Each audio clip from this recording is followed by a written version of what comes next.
इतना कुछ होने के बावजूद भी सफल लोग क्यों नहीं है? सबसे बड़ा सवाल तो ये भी है ना, जब भाई सब कुछ इतना अच्छा है तो फिर इतना कुछ अच्छा होने के बाद सफल लोग क्यों नहीं है? मतलब लोग सफल क्यों नहीं हो रहे हैं? ज्यादा लोगों के सामने बोलने का डर, सबसे बड़ी वजह ये है कि लोगों के सामने जाकर के बोलना नहीं चाहते हैं। 4 लोगों के सामने बिठा दो, गप्पे मार लेंगे, किसी की बुराई करनी कर लेंगे, लेकिन लोगों के सामने जाकर के सही चीज को ले जाकर के प्रस्तुत करने में वो डरते हैं। सफल इसलिए नहीं, मैं आपको बता रहा हूँ, ज्यादा लोगों के सामने बोलने का डर। लीडर्स बुद्धिमान है लेकिन वह पुराने जमाने की बात पर अड़े रहते हैं। कभी कभी पुराना अच्छा नहीं होता है जी अच्छा। अब मैं आपको दिखाता हूँ, ये एक मोबाइल है नोकिया का, जो मैंने कभी लिया था। इससे पहले भी 3 मोबाइल लिए थे, वो पता नहीं कहाँ गुम हो गए। उसके बाद में डुअल सिम लिया, CDMA GSM ये वाला लिया। उसके बाद में नोट 3 लिया, एक लिया, दूसरा लिया, iPhone 7 लिया, डिस्टर्ब ना करे इसलिए मैंने उनको साइड में रख दिया है। i7 लिया, i7 की भी अपडेट बंद हो गए। 11 Pro लिया, उसके भी अपडेट बंद होने वाले हैं। 15 Pro लिया। भाई मैं एक ही बात को पकड़ के रहता ना कि मेरा तो जो पुराना है वही चीज ठीक है। ओल्ड इज गोल्ड, भाई ओल्ड इज गोल्ड से बात नहीं बनेगी ना, आज के समय में तो बात नहीं बनेगी। पुराने ख्याल तो में बैलगाड़ी से चलते थे, तांगे से चलते थे। आज कितने आपने तांगे देखे, बैलगाड़ी देखी है गाँव में, थोड़ा सा अपना चारा वारा लाने के लिए, उसके लिए। लेकिन बैलगाड़ी से आपने कौन देखा कि भाई वो कहना यहाँ से और दिल्ली जा रहा है पूरे परिवार को लेके? नहीं जी ना, समय बदल चुका है। अगर हम नहीं बदलेंगे तो गलती हमारी है, समय की नहीं है। समय तो आपको आगाह कर रहा है भाई, और कंपनियों ने भी रोक लगा दी कि ये एंड्रॉइड फोन नहीं चलेगा, इसमें अपडेट ही नहीं आएंगे। आप क्या करोगे बताओ? कुछ नहीं कर सकते। मैं ये नहीं बोलता कि बटन वाला चलाना सही नहीं है, लेकिन जिससे काम चल रहा है वो जरूरी है। वो जरूरी है कि नहीं है? मैंने एक 35,000 रुपए का ई-कम्युनिकेटर लिया था, नोकिया का ई-कम्युनिकेटर। मैं अपनी टीम को बोलना चाहूंगा, जरा लेकर के आए ई-कम्युनिकेटर नोकिया का फोन, और मेरा iPhone लेकर के आए। मैं आपको दिखाता हूँ, जो बोल दीजिएगा आपको दे देंगे। ई-कम्युनिकेटर मैंने उसको लिया, लेकिन उसके अंदर व्हाट्सअप ही नहीं चलता है। और 35,000 रुपए के मोबाइल का क्या करूंगा मैं, जो कि 15,000 रुपए 20,000 रुपए का मोबाइल काम कर रहा है? तो पुराने चीजों को साइड में करना पड़ेगा, पुरानी थोड़ी सी काम नहीं चलेगा। लीडर्स में नई टेक्नोलॉजी को सीखने का डर, नई चीज को सीखने का डर। साथियों मैं भी पिछले 1 साल से प्लानिंग बना रहा था, क्योंकि मैं सभी के पास तो पहुंच नहीं पाऊंगा, लेकिन एक ऑनलाइन के माध्यम से, एक स्टूडियो के माध्यम से मैं सबके पास पहुंच सकता हूं। तो मैं आज आपके सामने बात कर रहा हूं, आप भी अपनी जगह पर रह करके बड़े आराम से बात कर रहे हैं। लेकिन कुछ मीटिंग ऐसी होती है जो ऑनलाइन हो सकती है, कुछ मीटिंग ऐसी होती है जो कि फेस टू फेस मिल करके होती है। राइट जी, बहुत बढ़िया, बहुत शानदार। नई लीडर्स में नई टेक्नोलॉजी को सीखने का डर। डायरेक्ट सेलर यह नहीं जानते हैं कि मासिक लक्ष्य कैसे निर्धारित करें और उन्हें कैसे प्राप्त करें। देखिए ये मेरा ई-कम्युनिकेटर है, बड़े बड़े सेलिब्रिटी रखते थे इसको, है ना? ये है कि नहीं है? अब मैं इसको लेके घूमता रहता तो बताइए कैसी बात बनती। आज भी है, चालू है, लेकिन मेरे काम का नहीं है ये। क्यों नहीं है? क्योंकि मुझे इसमें जो काम करना है वो चीज इसमें नहीं है, बदलना पड़ेगा। करीबन मेरे पास में 1.5 लाख रुपए के मोबाइल ऐसे ही पड़े होंगे। ये एंटिक पीस है सर, ये एंटिक पीस है ये, लेकिन मेरे किसी काम का नहीं है ये। क्यों?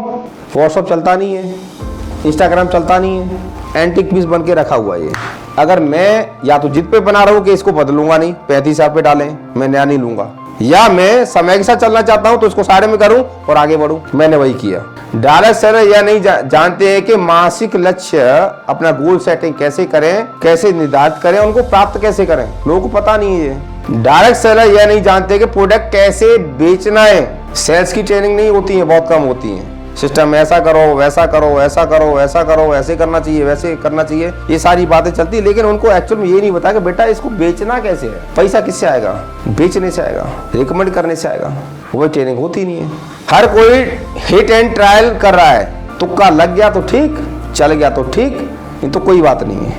प्रोडक्ट सेल की कोई वास्तविक ट्रेनिंग नहीं हो रही है। लीडर्स को यह नहीं पता है कि अपने निवास नगर से बाहर व्यवसाय को कैसे बढ़ाया जाए, लोगों को पता नहीं है। लोग प्रोडक्ट बेचते हैं, भावनाएं नहीं बेचते। लोग प्रोडक्ट बेचते हैं लेकिन भावनाएं नहीं बेचते, इमोशंस नहीं बेचते। जो इमोशंस बेचने में काम हो जाता है, उसका प्रोडक्ट ऑटोमेटिक बिक जाता है। मैं आपको नेक्स्ट सेशन में बताऊंगा, ये थोड़ा जल्दी चलना पड़ेगा हमें। लोग प्रोडक्ट नहीं खरीदते, वह भावनाएं इमोशंस खरीदते हैं। जो इमोशंस बेचने में कामयाब, उसका प्रोडक्ट ऑटोमेटिक बिक जाएगा। लोग पैसे का प्रबंधन नहीं जानते। इतना कुछ होने के बाद लीडर्स बहुत जल्दी ही शो ऑफ करने लगते हैं। पैसा आया, पैसा आ करके उसको कहाँ पे लगाना है, पहले अपने सीखना है, अपने आप को डेवलप करना है इस इंडस्ट्री के अंदर। जो चेक आया उससे नया मोबाइल ले लिया, मोबाइल में पैसा खर्च कर दिया। बोला सीनियर ने कि भाई वहाँ पे एक मीटिंग होने वाली है, चलना है आपको, पैसे लगेंगे। सब पैसे तो है नहीं, मोबाइल में ले लिए। काम तो पुराने मोबाइल से भी चल सकता था, लेकिन पहले सीखना तो चाहिए था ना। अननेसेसरी घर में जो पैसा आया घर में लगा दिया कहीं। अरे पहले आप अपने आप को तो डेवलप करो, अपनी एबिलिटी को जगाओ, उसके लिए तो पैसा लगेगा ना आपको। पैसा आपने दूसरी का खर्च कर दिया, खर्च आपको यहाँ पे करना चाहिए था, अपने आप को डेवलप करने के लिए करना चाहिए था, अपनी स्किल को जगाने के लिए करना चाहिए था, अपनी नॉलेज बढ़ाने के लिए करना चाहिए था, लेकिन आपने यहाँ पे नहीं किया, आपने उसको गलत जगह पे खर्च कर दिया। अब उसके बाद बोलते हैं सब पैसा नहीं है, मैं जाऊँगा कैसे? तो आपकी एबिलिटी नहीं बढ़ेगी, एबिलिटी नहीं बढ़ेगी तो आप निपुण एक प्रोफेशनल डायरेक्ट सेलर नहीं बन पाएंगे। जब तक प्रोफेशनल डायरेक्ट सेलर नहीं बनेंगे, जब तक आप बड़े अचीवर नहीं बन सकते। लीडर सोशल मीडिया का उपयोग नहीं करते। मैंने बहुत सारे लीडर्स को देखा है, ना तो अभी व्हाट्सएप पे है, ना ही इंस्टाग्राम पे है, ना ही फेसबुक पे है। कभी कभी 2 साल बाद 3 साल बाद मैं भी ये गलती करता था, मुझे ही पता नहीं था कि सोशल मीडिया की कितनी बड़ी ताकत है। मैंने आपको बताया ना 2-3 साल, और मैं तो 2-3 साल बोल रहा हूँ अपने आप को खुश करने के लिए। मुझे तो इसको क्या ना 2010-11 में ही चालू कर देना चाहिए था। सोशल मीडिया की ताकत माय डियर फ्रेंड्स इतनी ताकत है कि लोग अपने कुत्ते बिल्ली अपना रोजाना का क्या खाना बनाते हैं, क्या खा रहे हैं, कैसे कपड़े पहनते हैं। अब उनका डॉगी सो गया, अब उनकी डॉगी बीमार है, अब उसकी डॉगी को दिखाने के लिए जाते, ये सारी चीजें पोस्ट करते हैं। और लोग ऐसी पोस्टों को देख देख करके उनके व्यू बढ़ा करके उनको पैसे वाला बना रहे हैं। नॉलेज की चीज देखने के लिए टाइम नहीं है लोगों के पास, लेकिन ये सोशल मीडिया पे जो अपने दिनचर्या की चीजों को बताते हैं, इवन मुझे बताते हुए बड़ा मतलब अफसोस हो रहा है कि लोग अपने इनर वियर भी दिखाते हैं कि हम ये लेकर के आए और लोग उनको देख रहे हैं। भाई सोशल मीडिया पे जो आपको देखना है वो सब कुछ है ना, जरूरी थोड़ी कि दंदल में जाएं। अच्छी चीज भी हम देख सकते हैं, बेहतरीन चीज भी हम देख सकते हैं, नॉलेज को बढ़ा सकते हैं, हम वो चीज कर सकते हैं ना। तो सोशल मीडिया पे जाने का मतलब ये नहीं है कि आपको वहां पे गंदगी मिलेगी। हाँ गंदगी है, लेकिन वहां पे अच्छाई भी है, ताकत भी है। एक व्यक्ति को मैं देखता हूँ, नाम नहीं लूंगा, और वो नॉलेज में कुछ भी नहीं है, लेकिन वो रोजाना एक पोस्ट करता है। मैं फेसबुक पे देखता हूँ, कभी वो प्लान की करता है, कभी ग्रुप मीटिंग की करता है, कभी कुछ करता है। वो नॉलेज उसको बहुत कम है, उसकी टीम ग्रो कर रही है। लोग देखते हैं, अरे यार करता क्या ये, उसका नंबर मांगते हैं उससे कि सर आप क्या करते हो, हम भी आपके साथ जुड़ना चाहते हैं, सर आप क्या करते हो, हम भी आपके साथ जुड़ना चाहते हैं। लोग आपको खुद से बोलेंगे, क्योंकि रोजाना आपको देख रहे हैं ना एक्टिविटी। भाई आज की डेट में जितना भी व्यक्ति है ना, आज की डेट में वो शॉर्ट्स देखने में अपना टाइम व्यतीत कर रहा है, शॉर्ट्स देखने में, सोशल मीडिया पे फेसबुक में जाने में, इंस्टाग्राम पे जाने में, वहां पे टाइम वेस्ट कर रहा है। वो अगर आप वहां पे अच्छी चीज दिखा रहे हो तो अच्छी चीज भी देखेगा, वो स्क्रॉल करेगा। वो आप खराब चीज दिखा रहे हो, खराब चीज देखेगा। अब आप दिखाई कुछ नहीं रहे हो तो देखेगा क्या? वो कुछ ही देखेगा। वो दिखाइए ना, आप तो पोस्ट ही नहीं करते हो। हाँ हमें भी पहले से बताया था सोशल मीडिया से दूर रहिए। क्यों? क्योंकि कुछ लीडर्स अपनी कमियों को छुपा करके सोशल मीडिया तक जाने नहीं दिया करते थे। क्यों? क्योंकि सोशल मीडिया पे जब आप जाएंगे तो वहां पे जो डर है, अवेयरनेस है, वो दूर हो जाएगी। तो उनसे चंगुल में जो फंसा हुआ व्यक्ति वो तो निकल जाएगा। अवेयरनेस बढ़ गई है ना अभी सोशल मीडिया के माध्यम से। कोई भी चीज किसी को गलत नहीं बेच सकता, कोई भी चीज, कोई वस्तु, कोई प्रोडक्ट गलत बेच ही नहीं सकता है। तो सोशल मीडिया पे जाइए, इसीलिए सफल हूं। प्रोस्पेक्ट लिस्ट न बनाने से प्रोस्पेक्ट लिस्ट बहुत जल्दी खत्म हो जाती है, और डायरेक्ट सेलिंग बिजनेस में एक बार लिस्ट खत्म हो जाने पर खेल खत्म। इसका रॉ मटेरियल है ये, यानी लिस्ट खत्म तो खेल खत्म। एक सोशल मीडिया ही माध्यम है लिस्ट बनाने का। अब ऐसा मत करना कि आप मेरी बात को सुन के सोशल मीडिया पे लगना है। जितना आप टाइम सोशल मीडिया पे देते हैं किसी का वीडियो देखने में, या किसी की हंसी मजाक देखने में, किसी कुत्ता बीमार हो गया उसको देखने में, तो उतना समय आप अपना जो आपने किया है उसको डालने में लगाइए। लोग अभी भी पिरामिड स्कीम और डायरेक्ट सेलिंग स्कीम कंपनी के बीच उलझन में फंसे हुए हैं। लोगों को ये पता नहीं कि पिरामिड क्या होता है और सही मायने में डायरेक्ट सेलिंग कंपनी कौन सी होती है। क्योंकि वो लोग होते हैं कि सही कंपनी को छोड़ करके बंदर में बता बंदर डांस, इस डाली पे बैठते हैं, इस डाली पे बैठते हैं, 2-3 महीने वाले होते हैं नई कंपनी तलाशने वाले, इसलिए सफल नहीं होते हैं। अच्छे लोग अभी भी इस व्यवसाय से जुड़ने से कतराते हैं। क्यों? क्योंकि एक्टिविटी लोग ऐसी करते हैं। अगर इस डायरेक्ट सेलिंग को ढंग से अच्छी तरीके से किया जाए तो माय डियर फ्रेंड्स, अच्छे लोगों के लिए ही है ये व्यवसाय, अच्छे लोगों के लिए ही है। और अच्छे लोग इसलिए नहीं आते हैं क्योंकि जो खराब लोग हैं वो इतनी गंद फैला देते हैं कि अच्छे लोग डरते हैं भैया हम अपनी जगह पे सही है। व्यवसाय बहुत अच्छा है, दुनिया का सबसे सुनहरा अवसर है ये। अधिकतम कंपनियां स्वयं को अमीर बनाने के एजेंडे के साथ MLM शुरू करती हैं, नेटवर्क मार्केटिंग शुरू करती हैं, मल्टीनेटवर्क शुरू करती हैं। अपना एजेंडा रहता है भाई हम अमीर बनना चाहिए। सिस्टम के नए शुरुआती लोगों के लिए तुरंत अभ्यास ट्रेनिंग का कोई व्यवस्था नहीं होती है। जो नया व्यक्ति जुड़ा है उसको क्या देना है, कौन सी ट्रेनिंग देनी है, वो व्यवस्था नहीं है, इसलिए लोग असफल होते हैं। सबसे बड़ी प्रॉब्लम, लोग जुड़ जाते हैं पर काम नहीं करते। लोग जुड़ तो जाते हैं लेकिन काम नहीं करते। काम क्यों नहीं करते? क्योंकि उनको जो टीकाकरण होता है, टीकाकरण, जब बच्चा जन्म लेता है तो उसको टीका लगाया जाता है, तो टीकाकरण होता नहीं उसका, इसलिए मर जाता है। वो जुड़ तो जाता है लेकिन काम नहीं करता क्योंकि उसको टीका ही नहीं लगाया गया। और टीका क्या होता है वो भी मैं आपको नेक्स्ट सेशन में बताऊंगा। लोग परिस्थिति के अनुसार काम करते हैं। यदि परिस्थिति उनके पक्ष में है तो वह काम करेंगे और यदि परिस्थिति ठीक नहीं है तो काम छोड़ देंगे। मौसम का हो गया, उनके हिसाब से मौसम होना चाहिए। ज्यादा ठंडी है काम नहीं करेंगे, ज्यादा गर्मी है काम नहीं करेंगे, ज्यादा बरसात है काम नहीं करेंगे। अरे भाई साहब आप काम करते या तो चिल्लाते। अगर आपने किसी डायरेक्ट सेलिंग कंपनी को ज्वाइन करने के लिए 1 करोड़ रुपए लगाए होते, 25 लाख रुपए लगाए होते, 50 लाख रुपए लगाए होते तो आप सर्दी गर्मी बरसात भूल जाते। आप भूल जाते क्योंकि लगा कुछ नहीं है ना।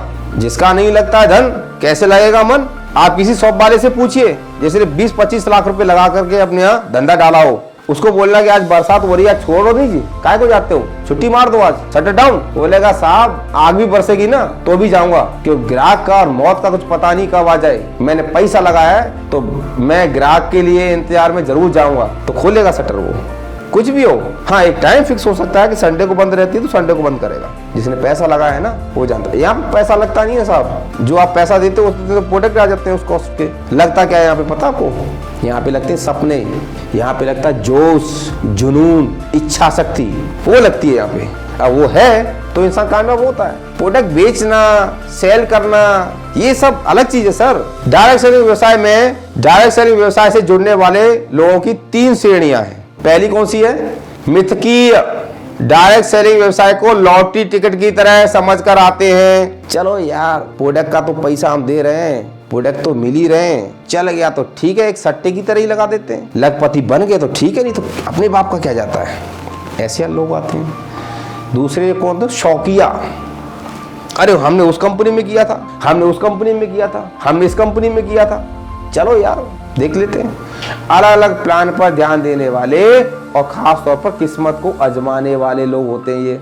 अरे यार उस कंपनी में तो कुछ हो नहीं पाया, कसम से उसमें 2 साल लगा रहा मैं, कुछ हो नहीं पाया, चलो इसमें ट्राई करके देखते हैं। शौक है ना उनको, इसमें नहीं तो उसमें, उसमें नहीं तो इसमें, उसमें नहीं तो इसमें, करके देखते हैं कहीं तो बात बनेगी। पेशेवर, हाँ जी ये होते पेशेवर। एक ऐसा व्यक्ति होता है जो डायरेक्ट सेलिंग व्यवसाय में एक बड़ा और सफल संगठन बनाने के लिए सभी जरूरी वर्कशॉप में भाग लेता है। ये पेशेवर होता है कि साहब दुनिया इधर से उधर हो जाए, लेकिन मैंने तो क्या ना इतिहास ही रचना है डायरेक्ट सेलिंग में।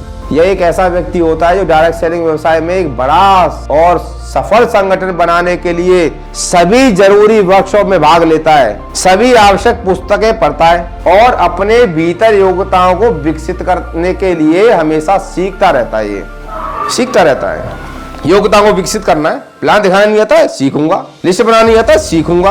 अपलाइन ने बोल दिया बाहर चलना है, ट्रेनिंग अटेंड करनी है, 5,000 रुपए जाएंगे, 7,000 रुपए जाएंगे, 10,000 रुपए जाएंगे। जी सर, लोग गिरवी रख करके लेके आते हैं सर सीखने के लिए, क्योंकि पेशेवर होते हैं, प्रोफेशनल होते हैं। ये सब पैसा नहीं है तो यार तुम पैसा कमाने के लिए तो आए ना। ऐसा कौन सा धंधा यहाँ पे पैसा लगाना नहीं पड़ता है? पहले सभी को तो पैसा ही लगाना पड़ता है ना। बिना पैसे क्या हो जाएगा बताइए? आप अपने खाने पीने रहने के ऊपर पैसा खर्च नहीं कर सकते।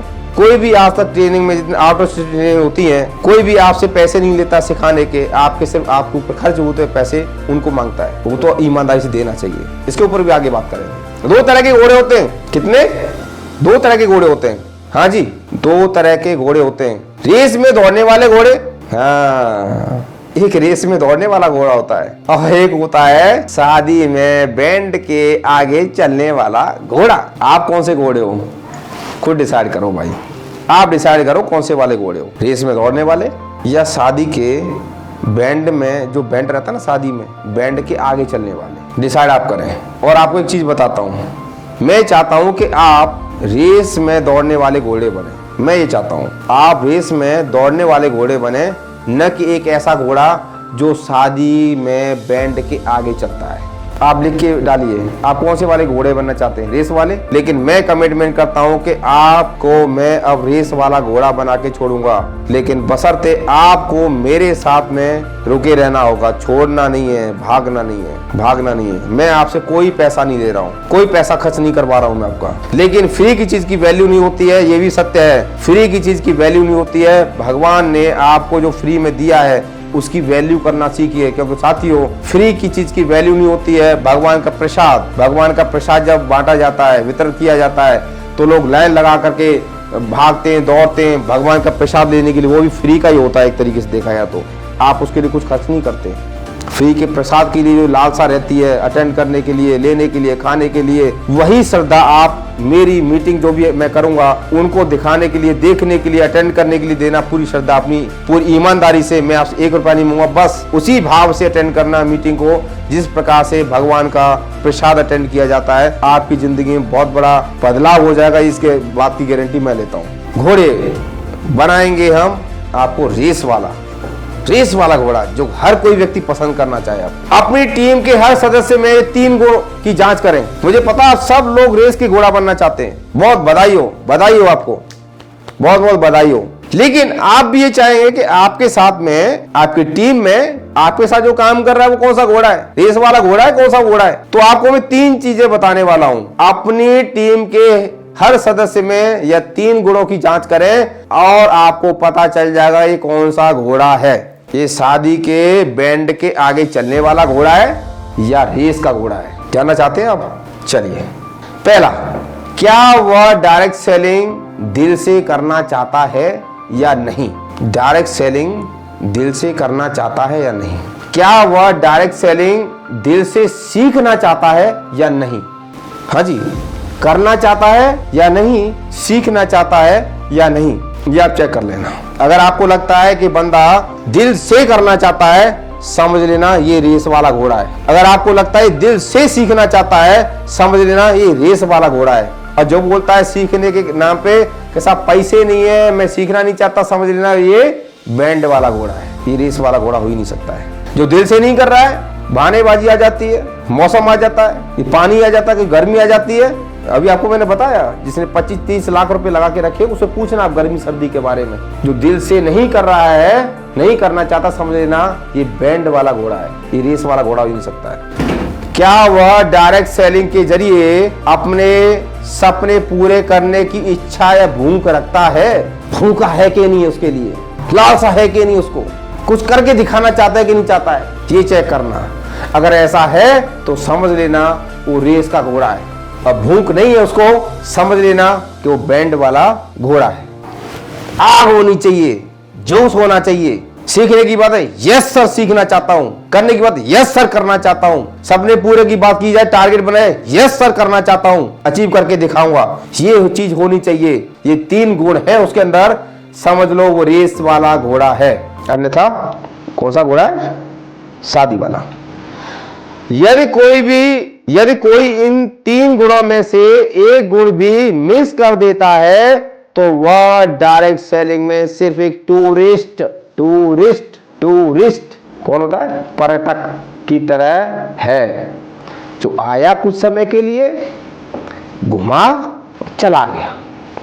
ताजमहल आते हैं देखने के लिए, तरम्बे से लोग आते हैं, फॉरेन से लोग आते हैं, वो क्या रुक जाते हैं इधर? आते पर्यटक की तरह, टूरिस्ट की तरह देखते चले जाते हैं।